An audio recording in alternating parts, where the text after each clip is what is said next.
okuvuga kweko tweyanziza nnyo.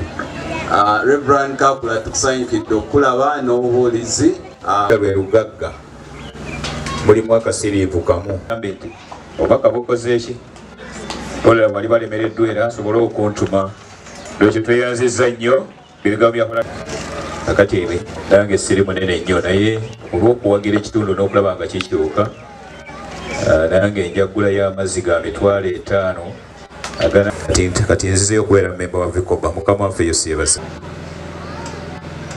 Team leader Brian Kikambo ate nga muna Vikoba mukulu Lagaswe naawe tukwaniriza akantu katono nnyo then tufune entertainment wiki ewedde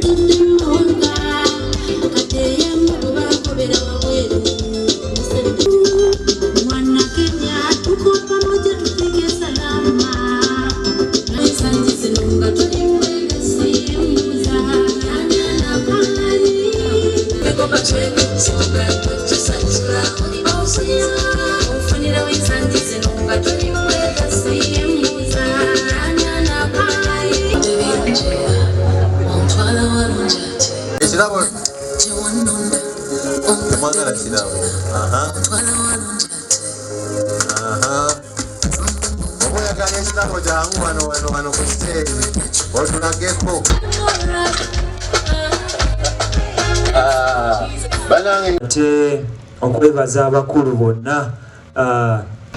bw'aba ali mu kifo kino ate ajja kubanga atuwa tunaaba tumaliriza okusaba amisana ga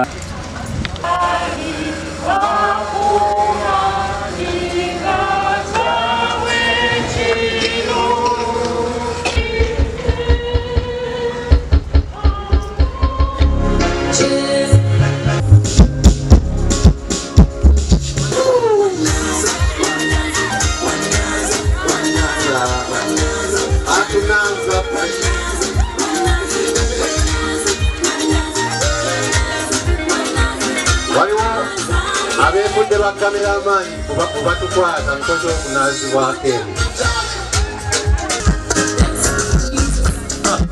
bawo banange oba tosobola kuzina kyawukale wakiri okubwekubana waliwo atazina cheza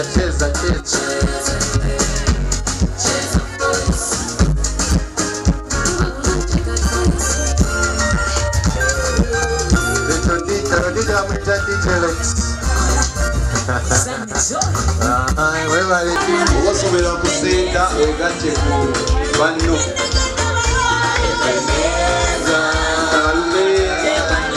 nani jangu banange engalo zakatonda nakazimwenda ekyo omwabikirabo mwabiva kale mukule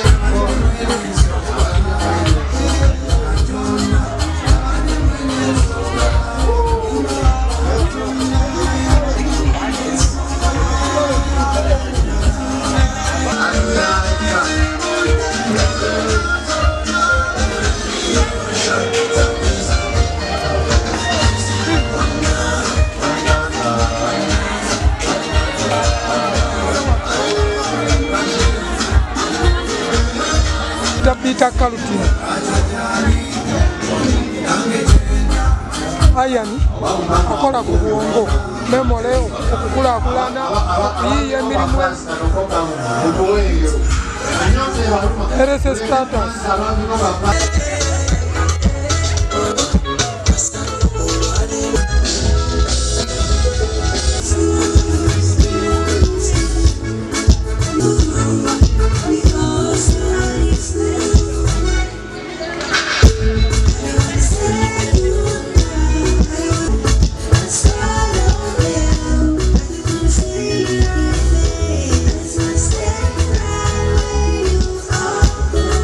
kukyali kungi kubanga si buli muzadde si buli muntu mu community ategeera embeera y'abaana bano. Ffe kyaffe kye tufubye nnyo okukola tufubye okubatwala mu community ne mu public abantu balabe ku bye bakola n'ebirala byonna naye bangi nnyo engeri enzikiriza zaffe n'obulombolombo obumu bwe bukyaliyo obungi ennyo. Abantu bangi baganye okukyusa endowooza zaabwe era gwe mulimu omunene gwe tulina. Tukyusiza tutya endowooza abantu bategeere nti tusobolera ddala okukyusa abaana bano bantu nga balala era obulemu bwabwe tebukugira kufuuka ki kye bandibadde era basobolera ddala okuba ab'omugaso. So kyekizibu ekinene nnyo abantu ebirowoozo bye balina ku baana bano n'enzikiriza nyingi. Ate n'amakanisa ndowooza tegakoze nnyo mulimu kutuyambako kunga bantu kutegeera nsonga eno ku baana baliko obulemu. Ekisinza okukolebwa ku baana baliko obulemu kusooka kubajja waka gye baali babakwese wansi w'ebitanda mu bisulo by'ebisolo nga babasibirayo nga batalina mugaso. Ne tugamba nti mubaleete tuba toyinza kulaba mugaso gwa muntu nga tomulabako. Ne tukola ekifo we basobola okulabibwa.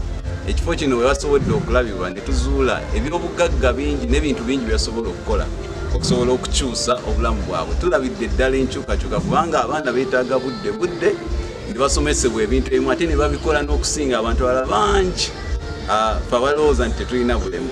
Kakati ekyaffe kyakubajja eri gye babakweka buli omu kyalowooza nti kino kikolimo n'ebira byonna ne tubaleeta. Omuntu ogenda kugafuna okulaba kiki ddala kyayinza okukola ng'omulabyeko so si nga tomulabako. Olunaku olusooka okutuusa kati tubadde tuyiga era waliwo bingi bye tugenze nga tuyiga. Bwe twatandikira tewaaliwo twatambula mu Uganda okulabawo ekitongole ekyakitega ekifaananya endowooza yaffe tetwakifuna.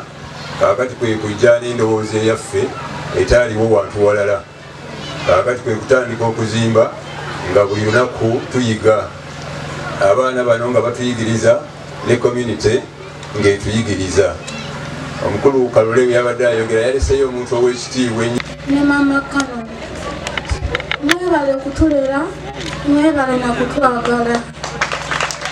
Abaami bewajja emabega n'otusembeza wano Kitega Community Center. Eriyo abantu abamu nga batuvuma n'owabala ng'oyiseewo nga tolina ky'olikoze. Tunulira eno guno guzonto tunulira ebiwanyane ku bino naye nga kisa kya Katonda. Mukama Katonda si ye yayagala naye bwatyo yakola enteekateeka ye. Amannya gange yenze Bonyo Mary Massa ndi omu ku bayizi wano ku Kitega Community Center. Abazadde baffe abalungi nsense nnyo okubalaba. Bannaaye buli muzadde alina omwana aliko obulemu.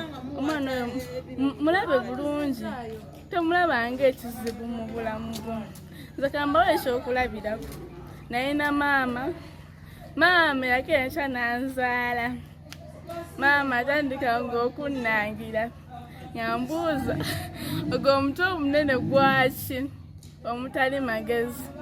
Maama gye yakoma ng'okunnangira obwongo bwakyankalana.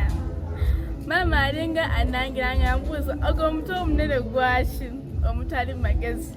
Kati obwongo ne bukyankalana nesooka nentulako wansi nenfuna ekirowoozo kye nafuna kyali kyakwebwa butwa nga mmaze okukizuula nti mu nsi sikyalinamu ki mugaso. Abazadde bannaffe abazadde banne abali eyo bw'ofuna omwana ng'alina obulemu ku mubiri gwe mukwano muyise bulungi kubanga Mukama akuwa ekigezo nalaba oba okola ki okisobola. Naye oyinza okufuna omwana ng'oyo otandika okumubonyaabonya n'omulangira n'omukwekya. At the end of the day Mukama Katonda ono nakuggyako omwana aye n'ogamba omwana wange sina mwana. Mukwano omwana mukwate bulungi. Omwana oyo muyise ng'ekyatika mukwano. Tomulangira, tomutulugunya, tomuvuma, mukwate bulungi ng'ekyatika. Njize okuluka ebitambaala era byo mbisobola. Wano ku ssomero njize okuluka domaati. Njize okwagala kuba nze nali saagala baana bannange nga nze ng'omwana wasembera mulaba ng'ekizibu nga mugobaganya naye kati batuyigiriza okwagala era